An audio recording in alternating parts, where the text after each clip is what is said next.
Venous return हो गया ना बेटा, वही तो, ये तो समझ में आने की बात है कि हम क्या बात करें, उसको कोरिलेट कैसे करेंगे। And diastolic volume is determined by venous return, जितना आ रहा है वही तो डिटरमिन करेगा एंड डायस्टोलिक वॉल्यूम कितना है, एंड डायस्टोलिक प्रेशर कितना है, स्टार्लिंग्स लॉ ऑपरेट करेगा कि नहीं करेगा, है ना। पहला है वीनस रिटर्न या प्री लोड जिसको हम बोलते हैं, बेटर टर्म है pre load, second is after load, and third is contractility of the myocardium. ये तीन फैक्टर है जो स्ट्रोक वॉल्यूम को रेगुलेट करते हैं। हमने डिस्कशन शुरू किया था प्री लोड के ऊपर। प्री लोड का मतलब वेंट्रिकल के अंदर सिस्टोल शुरू होने से पहले कितना वॉल्यूम है ब्लड का, वो प्री लोड होता है, चार्ज कितना हुआ हो, ठीक है, और वो डिटरमिन करता है कि आउटपुट कितना हो, स्ट्रोक आउटपुट कितना होगा। अगर हार्ट रेट कांस्टेंट है तो अगर प्री लोड बढ़ता है तो आपका स्ट्रोक वॉल्यूम बढ़ता है और कार्डियक आउटपुट बढ़ जाता है, ठीक है। So in continuation to that first factor we were discussing about और which regulate the cardiac output is the venous return, because this is determining the preload over the heart. पहला ही factor का हम discuss कर रहे थे। So what are the factors which determine the venous return? ये अलग से सवाल आता है इसका venous return के बारे में। तो ये वो फैक्टर्स है जो venous return को determine करते हैं। पहला है ब्लड वॉल्यूम, सबसे इंपॉर्टेंट फैक्टर है। जितना ज्यादा ब्लड वॉल्यूम होगा उतना ही ज्यादा वीनस प्रेशर होगा, उतना ही ज्यादा वीनस रिटर्न आएगा। Okay, so blood volume is very important and the first determinant of the venous return of the heart.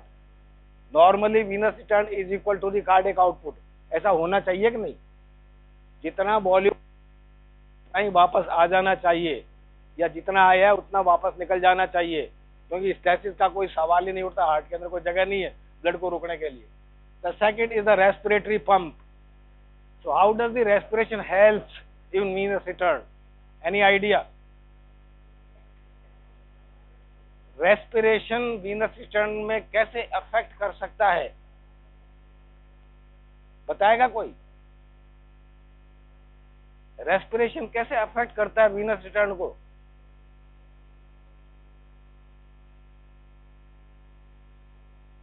Physiology is different from anatomy in this sense.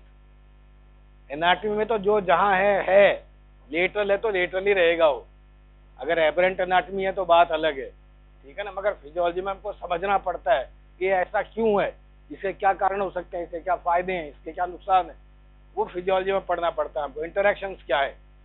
तो respiratory pump कैसे काम करता है venous return को बढ़ाने में और कार्डियक आउटपुट को बढ़ाने में? सब जानते हैं जब हम इंस्पायर करते हैं एयर को तो चेस्ट कैविटी एक्सपेंड होती है तीनों डायरेक्शन में, एंटीरो पोस्टीरियर डायमीटर बढ़ता है, ट्रांसवर्स डायमीटर बढ़ता है, वर्टिकल डायमीटर, तीनों डायमीटर चेस्ट के बढ़ते हैं, चेस्ट एक्सपेंड होता है। इसका मतलब चेस्ट एक्सपेंशन के बाद में प्रेशर नेगेटिव हो जाता है। We know that during inspiration the intrathoracic pressure और intra-alveolar pressure falls from -2 to -6 millimetre of mercury, तो नेगेटिव हो गया ज्यादा ये। तो ये जब कैविटी नेगेटिव होगी तो ब्लड को सक करेगी पेरिफेरी से, तो there will be a suction during inspiration. तो इंस्पिरेशन में इनपुट बढ़ेगा चेस्ट कैविटी के अंदर, वीनस रिटर्न बढ़ेगा। मगर उसके साथ दूसरे ध्यान देने की बात और है कि जिस एरिया में नेगेटिव प्रेशर की वजह से वॉल्यूम बढ़ रहा है इनपुट का, आउटपुट कम हो जाएगा, नेचुरल है ये। यहाँ अगर नेगेटिव प्रेशर है तो लेफ्ट वेंट्रिकल से आउटपुट घटना चाहिए, मगर अल्टीमेटली जो बढ़ा था वो बाहर तो निकलेगा ही निकलेगा। So during inspiration because of more negative intrathoracic pressure, blood is sucked into the thoracic cavity, that increases the venous return, increases the stroke volume and the cardiac output. Expiration के दौरान उल्टा हो जाता है, इंट्राथोरेसिक प्रेशर लेस नेगेटिव हो जाता है तो ब्लड कम आएगा उसके अंदर और वॉल्यूम घट जाएगा। Third is the muscle pump.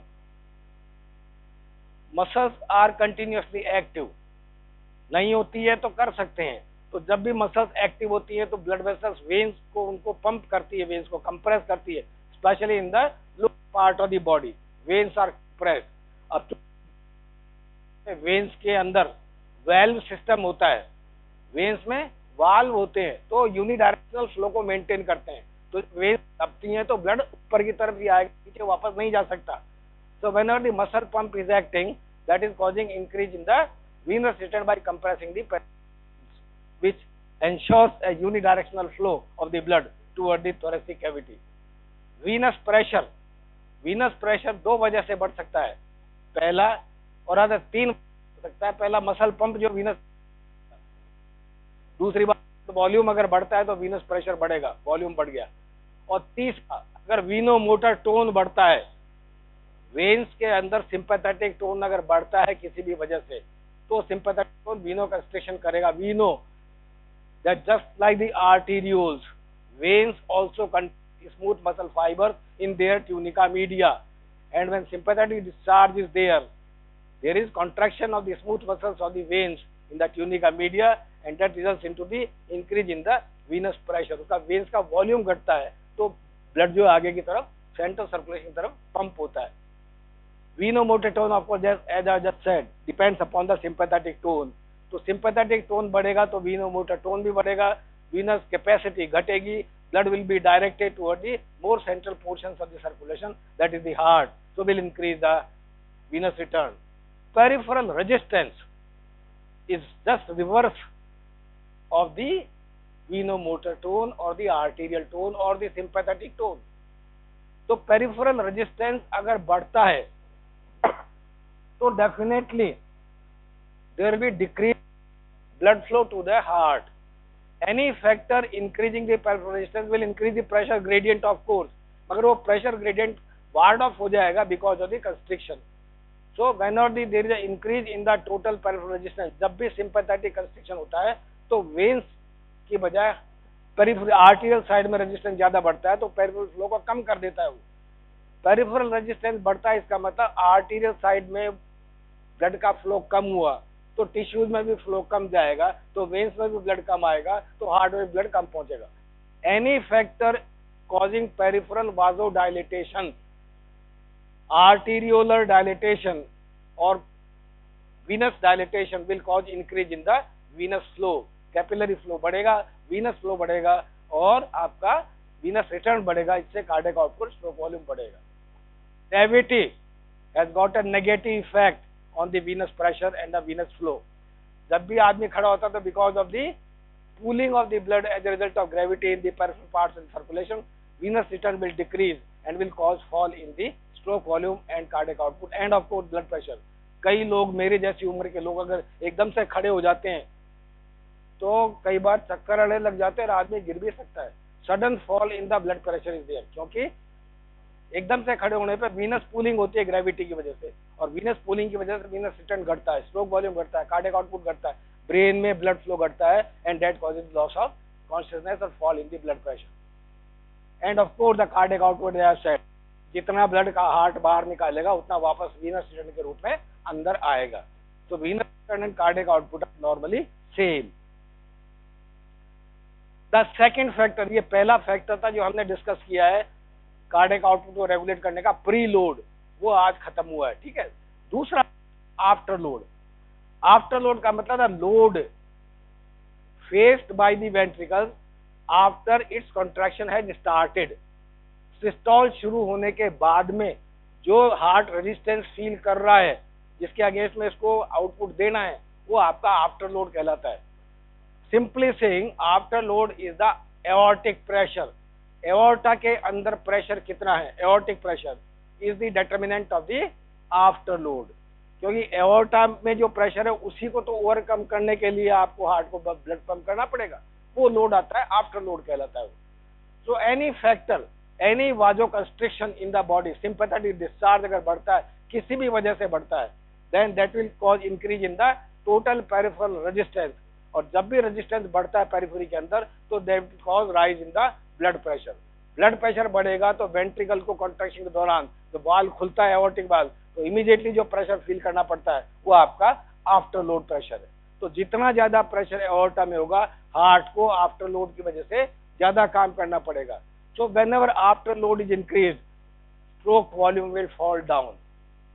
After load बढ़ेगा तो स्ट्रोक वॉल्यूम घट जाएगा, कार्डियक आउटपुट घट जाएगा। मगर क्या ऐसा पॉसिबल है लॉन्ग टर्म के लिए? ऐसा कैसे हो सकता है? अल्टीमेटली स्ट्रोक वॉल्यूम तो बढ़ाना पड़ेगा आपको। तो ये जो इनिशियल इफेक्ट है, इसके फिर लॉन्ग टर्म इफेक्ट आते हैं। लॉन्ग टर्म इफेक्ट क्या आएगा? अगर आफ्टर लोड लगातार बढ़ा हुआ रहता है कई घंटों तक, कई दिनों तक, कई हफ्तों तक, तो क्या होगा, हार्ट को उस प्रेशर पे लाने के लिए, वॉल्यूम को निकालने के लिए ज्यादा काम करना पड़ेगा। इसका मतलब हार्ट की मसल्स को ज्यादा एक्सरसाइज करनी पड़ेगी। इसका मतलब हार्ट की मसल्स हाइपरट्रोफीड हो जाएंगी। Ventricle will get hypertrophied because of the increased afterload continuously, and the resultant effect will be that there is a hypertrophy of the ventricles, and those ventricles which are hypertrophied may not be supplied with the adequate coronary flow। तो ऐसे heart के अंदर coronary ischemia होने के chances बढ़ जाते हैं। ठीक है, तो afterload has got a negative effect upon the cardiac output and the stroke volume. Then any factor which decrease the peripheral resistance, कोई भी फैक्टर जो पेरिफेरल रेजिस्टेंस को घटाता है, जैसा सिंपैथेटिक इनहिबिशन हो गया आपका, तो पेरिफेरल रेजिस्टेंस घट जाएगा, आर्टरीज डायलेट हो गई।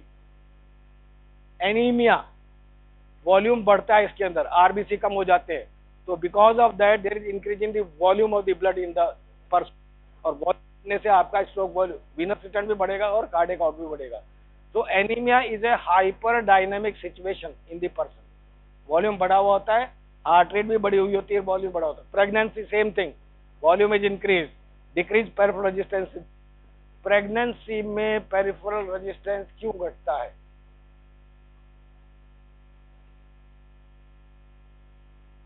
प्रेगनेंसी में पेरिफेरल रेजिस्टेंस क्यों घटता है? Any idea?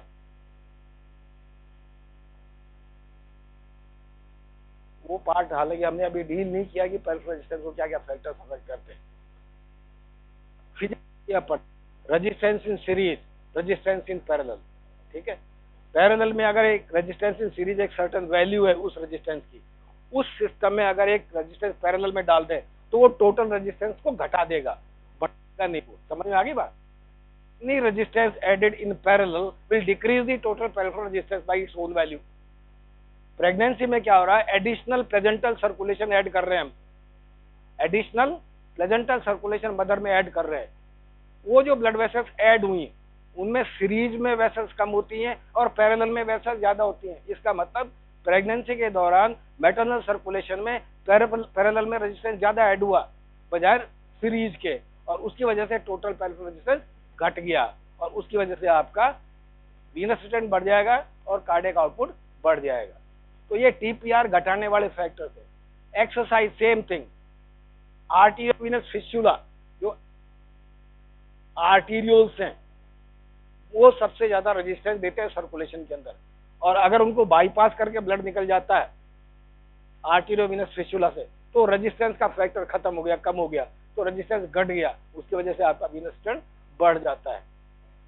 And hyperthyroidism, it is a condition of increased basal metabolic rate.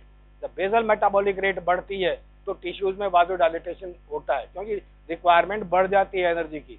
Energy की रिक्वायरमेंट बढ़ेगी तो आपका ब्लड फ्लो ज्यादा होगा, रेजिस्टेंस घटेगा, और उसकी वजह से स्ट्रोक वॉल्यूम और कार्डियक आउटपुट बढ़ जाएगा। So these are the conditions which cause a decrease in the total peripheral resistance and increases the stroke volume and stroke volume heart rate तो अलग चीज होगी। दिस इज अ कर्व, ये थोड़ा सा डिफरेंट कर्व, वो हमने जो प्री लोड में देखा था कर्व स्टार्लिंग्स मैकेनिज्म का, उससे मिलता जुलता है मगर फर्क है। This is the effect of after load on the stroke volume and the cardiac output. यहां देखिएगा फर्क क्या है, this is the end diastolic volume, ये कंटिन्यूसली बढ़ रहा है, ये कर्व आ रहा है इसका, और ये जो स्ट्रेट लाइन जा रही है this is and systolic pressure volume response. Systolic pressure क्या होगा, तो अब ये देखिए इस लेवल पे पहला कर्व है, यहां से यहां तक हम बढ़ाते जा रहे हैं। ठीक है, तो अगर ये वॉल्यूम कांस्टेंट रखे किसी भी जगह के ऊपर, तो at that particular volume if this resistance is increase, pressure increase, then there is a increase in the end systolic volume. हर लेवल के ऊपर जो जो बढ़ा रहे हैं अपन, एंड सिस्टोलिक वॉल्यूम पहले इतना था, रेजिस्टेंस बढ़ाया आपने, इतना हो गया, मतलब इतना ज्यादा ब्लड और रुक गया वेंट्रिकल्स के अंदर, मतलब कम हो गया। जो जो हम रेजिस्टेंस बढ़ाते चले जा रहे हैं स्ट्रोक वॉल्यूम घटता चला जा रहा है और एंड सिस्टोलिक वॉल्यूम बढ़ता चला जा रहा है। पहले कर्व में एंड सिस्टोलिक वॉल्यूम यहाँ से यहाँ तक है, दूसरे में यहाँ से यहाँ तक आ गया, बढ़ गया, इसका मतलब वॉल्यूम रेजिस्टेंस बढ़ा ले, और यहाँ पे और कम निकला। So whenever there is a rise in the after load there is a decrease in the stroke volume output. Okay, on a shorter basis, of course. The third factor regulating the cardiac output is the contractility of the myocardium. Contractility refers to the force of contraction, and force of contraction, we know there are two factors which determine the force of contraction. First is क्या होता है बेटा, force of contraction क्या होता है, क्या factors regulate करते हैं फोर्स ऑफ कॉन्ट्रैक्शन को? मोबाइल हो तो बंद कर दो उसको, नहीं है क्या? व्हाट फैक्टर्स रेगुलेट और determines the force of contraction?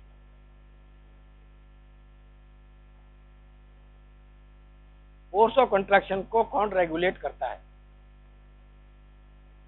Any idea?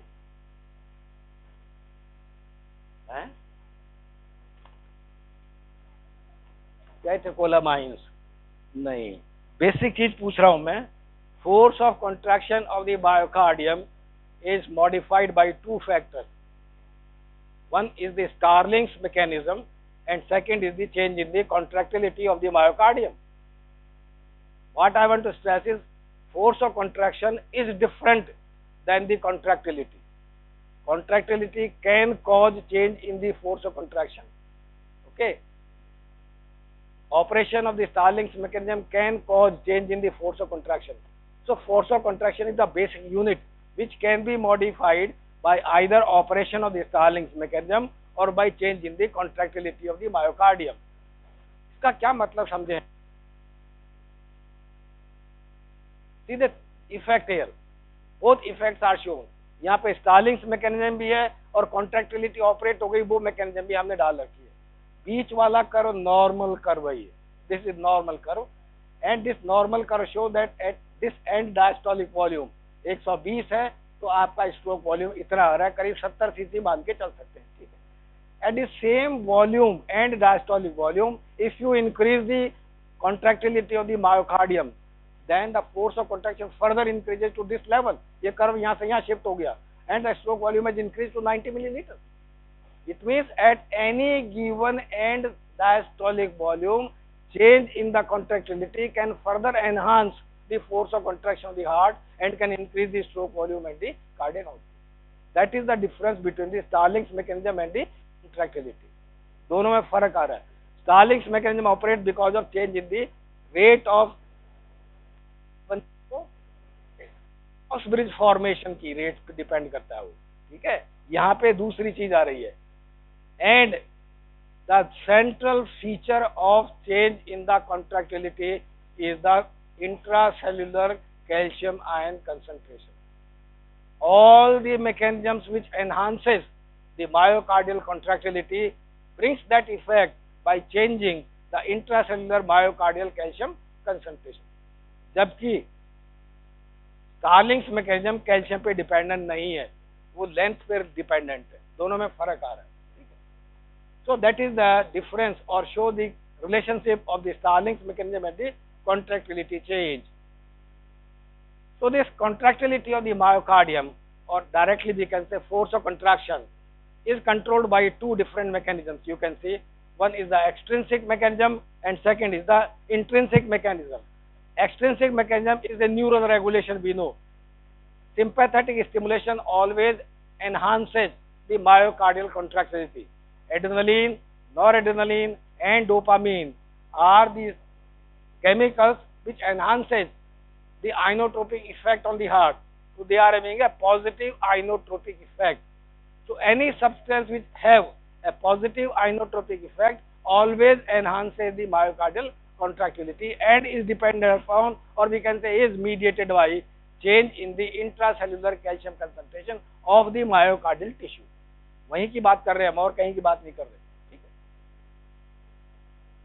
Similarly, parasympathetic stimulation will have a negative effect. It will have a negative effect. Contractility घटाएगा वो, sympathetic बढ़ाएगा, acetylcholine घटाएगा. ठीक है. The second mechanism which changes the myocardial contractility and the stroke volume and cardiac output is the intrinsic regulation. अगर heart की nerve supply काट दी जाए तो भी आपकी कंट्रैक्टिलिटी को चेंज किया जा सकता है, ठीक है ना। That those mechanisms lie within the heart itself, that's why we call that those mechanisms as the intrinsic regulatory mechanism कह रहे हैं हम। उसमें तीन चीजें, there are three factors which can modify the myocardial contractility by changing such things. So one is the homometric autoregulation, second is rate induced regulation, and third is temperature induced regulation. So intrinsic regulation means the regulation lies within the heart. Without the nerve supply, these regulations can change the myocardial contractility. One is homometric. How it is different from heterometric regulation? So if this is homometric autoregulation, auto means heart के अंदर ही मौजूद है, तो हेट्रोमेट्रिक autoregulation क्या हुआ, वो क्या होता है? What is heterometric autoregulation different from homometric autoregulation? हम पढ़ चुके हैं इसको डिटेल के अंदर। क्या होता है? Change in the fibre length. Metric means something related to length, measurement से रिलेटेड है। तो heterometric means Starling's mechanism. Starling's mechanism is heterometric autoregulation. Length में बदलाव आ रहा है, उससे फोर्स ऑफ कंट्रैक्शन में बदलाव आ रहा है, वो हेट्रोमेट्रिक है। बिना लेंथ में बदलाव आए अगर हार्ट की फोर्स ऑफ कंट्रैक्शन में बदलाव आता है, then that is known as homometric autoregulation, ठीक है। So again I will say any factor which increases the intracellular myocardial calcium concentration without change in the length of the myocardial muscle increase the contractility of the myocardium, will increase the force of contraction, stroke volume and the cardiac output, ठीक है। दूसरा आता है rate induced regulation. Rate induce का मतलब heart rate अगर बढ़ती है तो इस कार्डियक आउटपुट बढ़ता है। तो ये तो वही बात होगी जो हार्ट रेट में हमने डिस्कस करी थी। अगर हार्ट रेट बढ़ता है तो स्ट्रोक वॉल्यूम से गुणा करेंगे तो कार्डियक आउटपुट बढ़ जाएगा। तो ये फर्क कैसे हुआ? ये हमने इसको अलग से डाला है यहाँ पे, rate induce regulation. Why? Because as the heart rate increases, different mechanism है ये। As the heart rate increases, there is less time available for the intracellular calcium to be drawn back into the sarcoplasmic reticulum or outside the myocardial cell by the calcium pump. जो heart rate बढ़ेगी, calcium अंदर release होगा हर beat के साथ में, और वो वापस भी घुसना चाहिए अंदर। मगर जो रेट बढ़ेगी, कैल्शियम अंदर उतना ज्यादा जल्दी वापस रीअपटेक होता है। इसका मतलब हर रेट बढ़ने के साथ में मायोकार्डियल कैल्शियम कंसंट्रेशन धीरे धीरे बढ़ती चली जाती है, और वो जब कंसंट्रेशन बढ़ती है तो आपका कॉन्ट्रैक्टिलिटी बढ़ती है, उसकी वजह से आपका स्ट्रोक वॉल्यूम बढ़ेगा और हार्ट रेट बढ़ेगा। So this rate induced regulation is different then increase of stroke volume, increase of cardiac output by increasing the heart rate. Effect अलग है, ठीक है, मगर ये इफेक्ट आपका ऑटो रेगुलेशन में आता है। The same thing apply with the temperature induced regulation. जब टेम्परेचर बढ़ता है तो ज्यादा कैल्शियम रिलीज होगा मायोकार्डियम के अंदर, ज्यादा कैल्शियम रिलीज होगा तो फोर्स ऑफ कंट्रैक्शन को बढ़ाएगा, ठीक है। तो ये कहीं और से कहीं कोई लेना देना नहीं है। Within heart the mechanisms are there which induces release of more calcium, more force of contraction is there by changing the contractility, and that changes the cardiac output. And of course the last factor which regulate the cardiac output is the heart rate. और हम heart rate के बारे में बात कर चुके हैं। That is the relationship. ये हाथ से बनाया हुआ करो तो थोड़ा बांका टेढ़ा है, कोई फर्क नहीं पड़ता। As the heart rate increases, the cardiac output goes on increasing continuously. At certain level it gets plateaued over, बढ़ना बंद हो गया, हार्ट रेट बढ़ रही है मगर अब कार्डियक आउटपुट नहीं बढ़ रहा, और थोड़ी देर बाद में ये और करे और बढ़ाते जाएं तो कार्डियक आउटपुट घटना शुरू हो जाता है। ऐसा क्यों? Why increase in the heart rate up to a limit increases the cardiac output, beyond that the effect plateaued off, and beyond that the cardiac output starts actually decreasing. वो घटना शुरू हो जाता है बहुत बड़े हुए लेवल से। ऐसा क्यों हुआ? As the heart rate increases, you know the cardiac cycle duration 0.8 seconds is there, and the maximum time in that is the protodiastole. सबसे ज्यादा समय किसमें लगता है? प्रोटोडायस्टॉल में लगता है। उसमें वेंट्रिकल की फिलिंग होती है, ठीक है ना। वेंट्रिकल को फिल होने के लिए टाइम मिलता है, बाकी तो पहला फेज आता है, लास्ट फेज आता है, वेंट्रिकल की फिलिंग हो रही है, मगर as the heart rate increases continuously that time is encroached upon. तो हार्ट को फिल होने के लिए ग्रेजुअली कम टाइम मिल रहा है। तो अगर हार्ट रेट एक लिमिट से ज्यादा बढ़ जाएगी तो हार्ट को पूरा फिलअप होने के लिए समय ही नहीं मिलेगा, तो वॉल्यूम ही कम आएगा तो निकलेगा भी कम। तो एक लेवल पे आकर के 180 after heart rate of 180 it get plateaued off, और उससे ज्यादा अगर हार्ट रेट बढ़ती है तो कार्डियक साइकिल में जो फिलिंग पीरियड है वो इतना कम हो जाता है कि एंड डायस्टोलिक वॉल्यूम घटना शुरू हो जाता है, और उसकी वजह से आपका स्ट्रोक वॉल्यूम घटेगा और cardiac output. That is the effect of change in the heart rate over the cardiac output. Heart rate का हम डिस्कस कर चुके, न्यूरल फैक्टर्स है जो सारा हो गया। Then effect of ions is also there. Individually ये आयंस देते हैं, थेरेप्यूटिकली भी देते हैं हम, और अदरवाइज भी बढ़ सकते हैं बॉडी के अंदर, तो इनका भी स्ट्रोक वॉल्यूम और कार्डियक आउटपुट के ऊपर इफेक्ट आता है। Potassium has got an inhibitory effect. Potassium अगर आप इंजेक्ट करेंगे या आपने पोटेशियम खाने के लिए पीने के लिए दे दिया गया, मौसमी का जूस पिए जाती, मान लो ज्यादा पी गया हो तो पोटेशियम बहुत ज्यादा जा सकता है अंदर, तो आपके हार्ट की एक्टिविटी को, फोर्स ऑफ कंट्रैक्शन को कम कर देता है। Potassium has got a negative effect. ऐसा क्यों? अगर आप एक्स्ट्रा सेल्यूलर पोटेशियम घटाते हैं, नॉर्मल पोटेशियम कितना होता है? नॉर्मल सीरम पोटेशियम कितना होता है? तो बायोकेमिस्ट्री में पढ़ा दिया होगा बच्चे, any idea? Normal potassium concentration in the blood.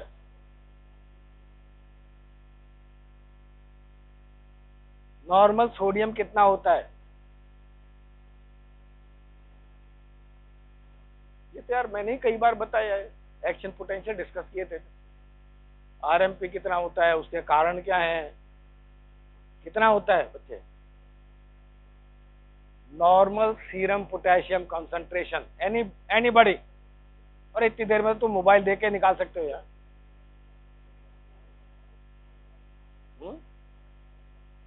Normal serum potassium is 3.5 to 4.5 milli equivalents per liter. Normal sodium is around 140 milli equivalents per liter. Normal chloride is about 110 milli equivalents per liter. ये बाहर की बात है, serum की बात है। इंट्रासेलुलरली reverse है, इंट्रासेलुलरली potassium 150 155 मिली equivalent करीब आता है। अंदर जो है पोटेशियम ज्यादा है, सोडियम अंदर कम है, क्लोराइड अंदर कम है। ठीक है, यही बेसिस है आपका आरएमपी का लेवल। तो अगर पोटेशियम और ये पोटेशियम कंसंट्रेशन बाहर जब बढ़ाते हैं तो आपके आरएमपी को अफेक्ट करती है वो। It affect the RMP because that is the major determinant of the resting membrane potential. Potassium का डिफ्यूजन ही डिटरमिन करता है उस चीज को। तो अगर आप बाहर पोटेशियम बढ़ा रहे हैं तो पोटेशियम का मूवमेंट कम हो जाएगा अंदर से बाहर की तरफ, तो आपके आरएमपी को अफेक्ट करेगा, उसकी एक्साइटेबिलिटी घट जाएगी, फोर्स ऑफ कंट्रैक्शन घट जाएगा। तो पोटेशियम अगर बढ़ता है, hyperkalaemia got a negative effect over the myocardial contractility. Hyperkalaemia, hypokalemia का भी इफेक्ट उसी तरह से आता है, मगर उसका मैकेनिज्म ऑफ एक्शन अलग है। पोटेशियम घटने से भी उसी तरह का इफेक्ट आएगा, हार्ट का फोर्स घटेगा, मगर उसकी मैकेनिज्म अलग हो जाएगी। उसकी मैकेनिज्म आरएमपी को मोर नेगेटिव कर देगी वो। कैल्शियम का हम इफेक्ट देख चुके हैं already. Hyperkalaemia increases the contractility of myocardium, hypocalcaemia घटा देता है उसको। ठीक है, और hydrogen change in the pH, acidity decreases the myocardial contractility, alkalinity increases the contractility. That is the effect of the ions. Okay, so depending on all these there are two terms which we use, hyper effective heart and hypo effective heart. Hyper effective का मतलब जरूरत से ज्यादा काम कभी नहीं होता body में। बढ़ा हुआ अगर हार्ट की एक्टिविटी है तो हाइपर एक्टिव कहलाता है, एबनॉर्मल नहीं है, बढ़ा हुआ activity. Sympathetic stimulation causes the heart to become hyper active, normal से ज्यादा एक्टिव हो जाएगा। वेगल इनिबिशन, वेगस को इनिबिट कर दें, हार्ट की एक्टिविटी बढ़ जाएगी। Hypertrophy of the heart, force of contraction बढ़ेगा। कैटेकोलामाइंस फोर्स ऑफ कॉन्ट्रैक्शन बढ़ाएंगे। Calcium infusion force of contraction बढ़ाएगा। हाइपो इफेक्टिव हार्ट की एक्टिविटी कम हो जाती है, ये ज्यादातर नेगेटिव है। Myocardial infarction, damage to the heart, तो मसल का, कार्डियक मसल का एक पार्ट इनइफेक्टिव हो गया, वो कॉन्ट्रैक्ट ही नहीं कर रहा बेसिकली, तो टोटल फोर्स घट जाएगा, हार्ट की इफेक्टिवनेस कम हो गई। Vagal stimulation, inhibition of the heart. Valvular heart disease, heart की इफेक्टिविटी कम हो जाती है। हाइपरटेंशन, आफ्टर लोड बढ़ता है तो हार्ट का एक्टिविटी कम हो जाता है। Congenital heart disease, different effect depending what type of disease is there. Myocarditis, infection of the myocardium, maybe it is viral or bacterial, doesn't matter, or immunological it can be there. Corona virus के बाद में myocardial infection बढ़ गए हैं auto immune वजह से, myocarditis there. Cardiac hypoxia and acidosis decreases the myocardial contraction, so they all causes hypo effective heart. It completes the cardiac input. अब ये जो आगे का पार्ट है हम आपके सेमेस्टर के बाद शुरू करें, ठीक है।